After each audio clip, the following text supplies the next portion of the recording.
नमस्कार दोस्तों, 1 फरवरी साल 2003 नासा का कोलंबिया स्पेस शटल धरती पर वापस लौट रहा था।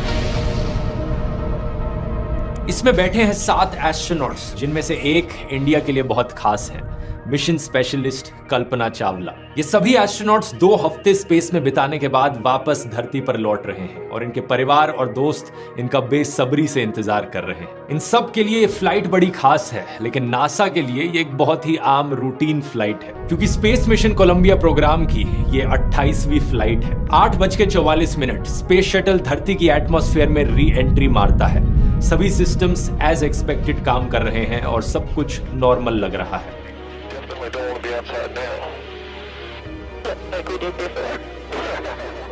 धरती पर स्पेस सेंटर में मौजूद है कैप्सूल कम्युनिकेटर कैपकॉम चार्ली होबॉक। ये वो इंसान है जो स्पेस शटल के साथ कम्युनिकेट कर रहे हैं। कुछ ही मिनटों बाद चार्ली होबॉक स्पेस शटल में बैठे एस्ट्रोनॉट्स के साथ टायर प्रेशर की रीडिंग्स को लेकर बात करते हैं।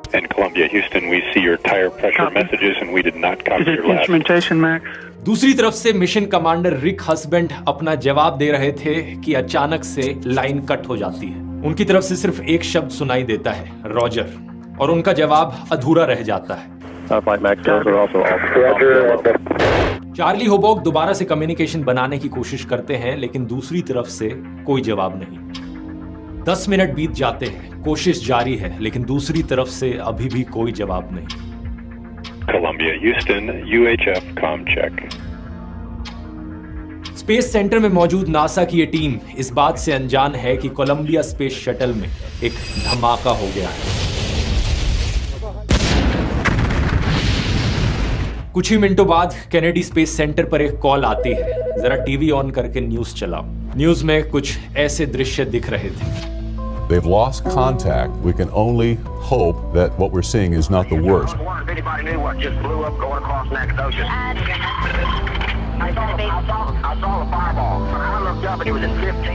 जमीन पर मौजूद कुछ लोगों ने आसमान की तरफ देखा तो उन्हें यह दिखाई दे रहा था मानो एक कॉमेट सा गिर रहा हो। चमकीली सी रोशनी ये 2 टुकड़ों में टूट जाता है और फिर और टुकड़ों में बिखरने लगता है। इस चमकीली सी रोशनी के बिखरे हुए हिस्से धरती की तरफ गिर रहे हैं। 9:12 टेक्सास स्टेट में स्पेसशिप के टुकड़े आसमान से गिरने लगते हैं। नासा को अब तक एहसास हो गया था कि यहाँ एक बेहद खतरनाक हादसा हुआ है। कुछ घंटों बाद प्रेसिडेंट जॉर्ज बुश देश को एड्रेस करते हैं। My fellow Americans, this day has brought terrible news and great sadness to our country. The Columbia is lost. There are no survivors. सातों के सातों एस्ट्रोनॉट्स मारे जाते हैं और इनमें से एक थी 40 साल की Indian born American Kalpana Chawla, एक ऐसी महिला जिनकी दास्तां पूरे देश के लिए इंस्पिरेशन बन गई। आइए जानते हैं इनकी पूरी कहानी आज के इस वीडियो में।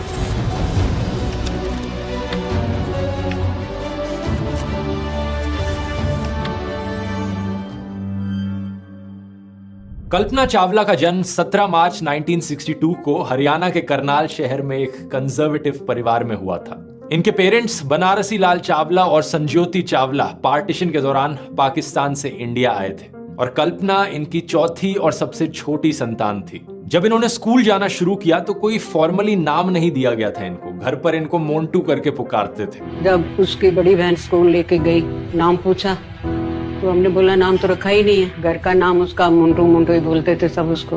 तो जब जरूरत पड़ी तो इन्होंने अपना नाम खुद ही चुना, कल्पना, जिसका मतलब हो सकता है इमेजिनेशन। उस वक्त किसी ने कल्पना नहीं करी थी कि ये छोटी सी बच्ची आगे जाकर अपनी जिंदगी में क्या कर दिखाएगी। इनके भाई संजय चावला बताते हैं कि समाज के साथ इनकी जद्दोजहद बचपन से ही शुरू हो गई थी। मैं इन लड़कों को दिखा दूंगी, मैं कोई ऐवी लड़की नहीं हूँ। संजय कहते हैं कि एक बहुत ही डिटरमाइंड लड़की थी। 1960s का जमाना इमेजिन करो। आज के दिन भी हरियाणा में कई जगहों पर मेल चाइल्ड को प्रेफरेंस दी जाती है।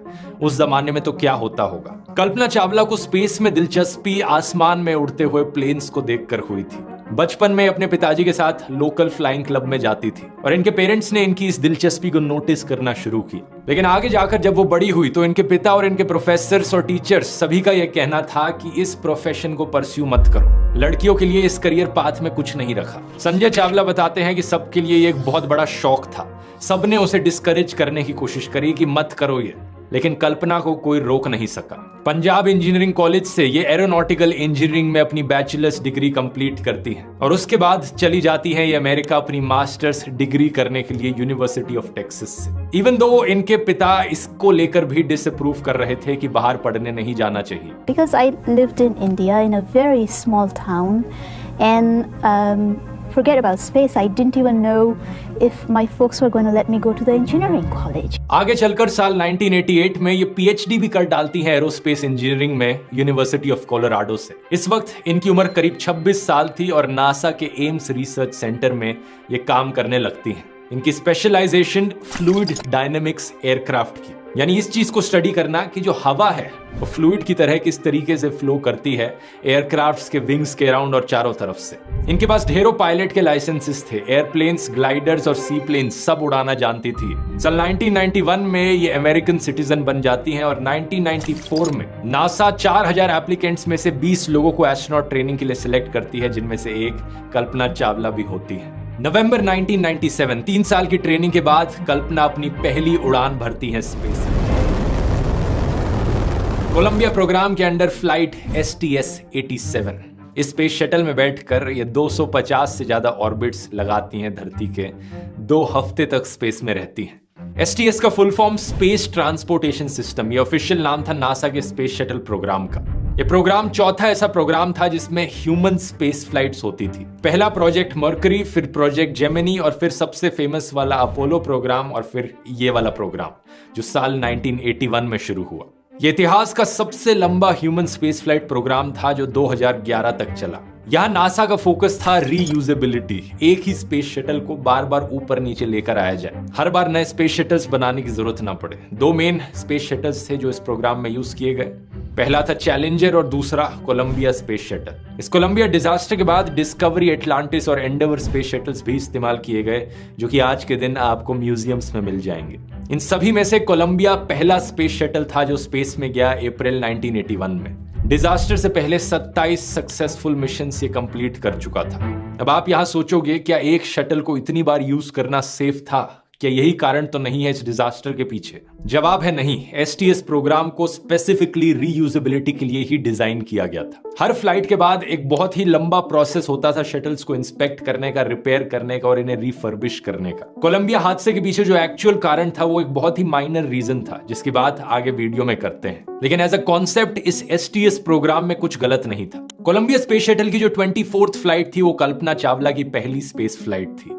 STS-87 इसमें वो मिशन स्पेशलिस्ट का काम कर रही थी। फ्लाइट में एक रोबोटिक आर्म की वो मेन ऑपरेटर थी। इस फ्लाइट में उनका काम था एक रोबोट आर्म को ऑपरेट करना जो स्पार्टन सैटेलाइट को डिप्लॉय करे, एक ऐसी सैटेलाइट जिसे भेजा जाएगा सूरज की बाहर की लेयर को स्टडी करने के लिए। लेकिन इस मिशन के दौरान कुछ ऐसा होता है जिससे उनका कॉन्फिडेंस थोड़ा हिल सा जाता है। 1360 किलो की ये सैटेलाइट आउट ऑफ कंट्रोल चले जाती है और ये उसे रिट्रीव नहीं कर पाती। 3 दिन बाद एक स्पेस वॉक करके इस सैटेलाइट को वापस लाना पड़ता है। लेकिन बाद में नासा के साइंटिस्ट इन्हें एक्चुअली में कांग्रेचुलेट करते हैं और इनकी तारीफ करते हैं। यूनिवर्सिटी ऑफ टेक्सास की मैगजीन को बताती हैं, Casey you did a great job. बहुत बड़े सीनियर एस्ट्रोनॉट्स ने उन्हें ये कहा था। पता चलता है कि गलती उनकी नहीं थी बल्कि शटल क्रू में मौजूद किसी और की गलती थी। इस सक्सेसफुल मिशन के चलते कल्पना पहली इंडियन ओरिजिन औरत बन जाती है स्पेस में जाने वाली और पहली साउथ एशियन अमेरिकन वुमेन भी। उस वक्त के Indian prime minister Indra Kumar Gujral ने इन्हें कांग्रेचुलेट भी किया था। Yes, Mr. Gujral, I hear you loud and clear. How do you read me? Kalpana, we are proud of you, each one of us who has done such a pioneering work. Thank you, sir. Thank you very much. और कल्पना खुद कैसा feel कर रही थी पहली बार space में जाकर? उनका कुछ ऐसा कहना था। जब आप आसमान की तरफ देखते हो, तारों और गैलेक्सीज की ओर, आपको ऐसा महसूस होता है कि आप किसी छोटे से जमीन के टुकड़े के हिस्से नहीं हो, बल्कि पूरे सोलर सिस्टम, पूरे ब्रह्मांड का एक हिस्सा हो। मतलब किसी शहर, किसी देश या किसी कॉन्टिनेंट से पहले हम इंसान पूरी धरती और सौर मंडल को बिलोंग करते हैं। ये फ्लाइट 16 दिन तक चली थी और इसमें कई और साइंटिफिक एक्सपेरिमेंट्स भी करे गए, जैसे कि ये देखा गया कि माइक्रो ग्रेविटी में प्लांट की रिप्रोडक्शन कैसे काम करती है। लेकिन इससे भी ज्यादा दिलचस्प वो एक्सपेरिमेंट्स थे जो इनकी दूसरी और आखिरी फ्लाइट में करे गए क्रैश से पहले। 16 जनवरी 2003 सुबह के 10:29 कोलंबिया स्पेस शटल आखिरी बार इस धरती से रवाना होता है।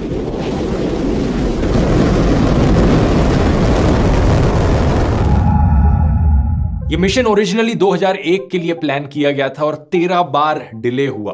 फाइनली 2003 में जाकर केनेडी स्पेस सेंटर से ये लॉन्च होता है। मिशन STS-107, इसमें टोटल में 7 एस्ट्रोनॉट्स थे जिन्हें लीड कर रहे थे कमांडर रिक हस्बैंड। एक पेलोड कमांडर थे माइकल एंडरसन और 3 मिशन स्पेशलिस्ट थे जिनमें से एक कल्पना चावला थी। पायलट थे विलियम मैककूल और इजराइल स्पेस एजेंसी से एक इलान रामोन भी थे जो पेलोड स्पेशलिस्ट थे। इन एस्ट्रोनॉट्स का मिशन था 24 घंटे नॉनस्टॉप एक्सपेरिमेंट्स करना। अब नॉनस्टॉप का मतलब ये नहीं कि बिना सोए, बल्कि शिफ्ट्स में काम करके ऑब्वियसली। 16 दिन तक जिस समय स्पेस में रहे इन्होंने करीब 80 अलग अलग एक्सपेरिमेंट्स किए, लाइफ साइंसेज, मटेरियल साइंस और फ्लूइड फिजिक्स के।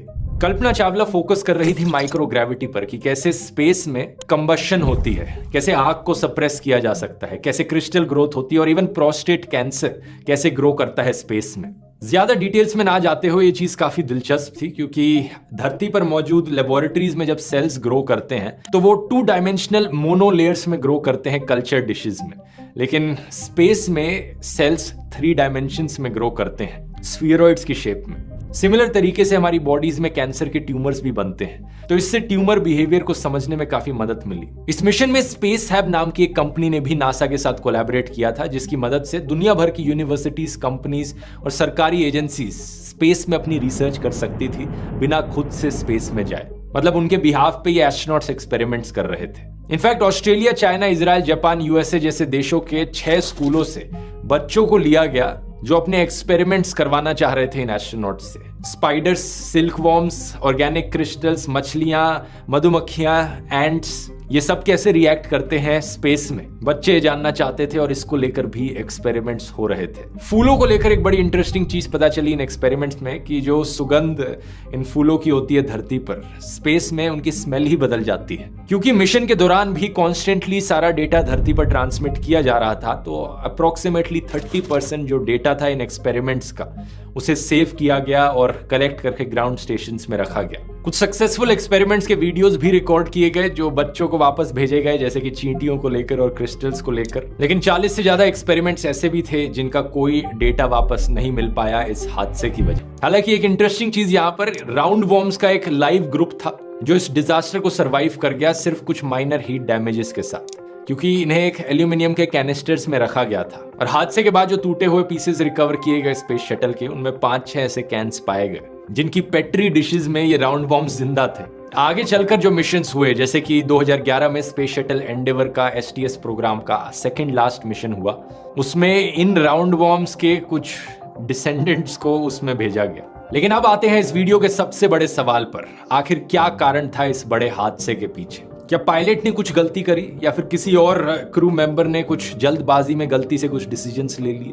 किसी एस्ट्रोनॉट की कोई गलती थी? सच बात यह है दोस्तों कि इनमें से कोई भी कारण नहीं था। कोलंबिया में मौजूद इन 7 एस्ट्रोनॉट्स में से किसी ने कोई भी गलती नहीं करी थी और इन सबको हादसे से कुछ 3 से 4 मिनट पहले तक कोई अंदाजा भी नहीं था कि क्या होने वाला है। इस वीडियो रिकॉर्डिंग को देखिए, हादसे से कुछ मिनट पहले की रिकॉर्डिंग है ये।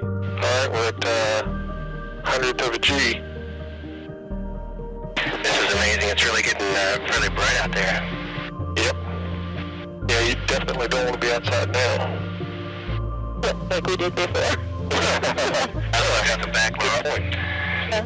एस्ट्रोनॉट्स हंसी मजाक कर रहे हैं, कल्पना चावला भी कुछ बात कर रही हैं। ये सिर्फ 8:58 पर ही था कि यहाँ बैठे एस्ट्रोनॉट्स को एक इंडिकेशन मिलता है कि सब कुछ जैसा होना चाहिए वैसा हो नहीं रहा है। कोलंबिया के बैकअप फ्लाइट सॉफ्टवेयर ने डिस्प्ले पर कुछ मैसेजेस दिखाए, ये बताने के लिए कि स्पेस शटल के लेफ्ट साइड वाले लैंडिंग गियर के 4 पहियों पर प्रेशर लॉस हो गया है। और ये वार्निंग एग्जैक्टली 1 मिनट पहले आई थी, उस समय से जब कोलंबिया ने धरती से सिग्नल खो दिया था। जमीन पर बैठे कैपकॉम इसी चीज को लेकर कम्युनिकेट करने की कोशिश कर रहे थे। अब कैसा लगेगा अगर मैं कहूं, हालांकि एस्ट्रोनॉट्स को कोई जानकारी नहीं थी इसके बारे में, लेकिन नासा में कुछ लोग इस प्रॉब्लम के बारे में जरूर जानते थे।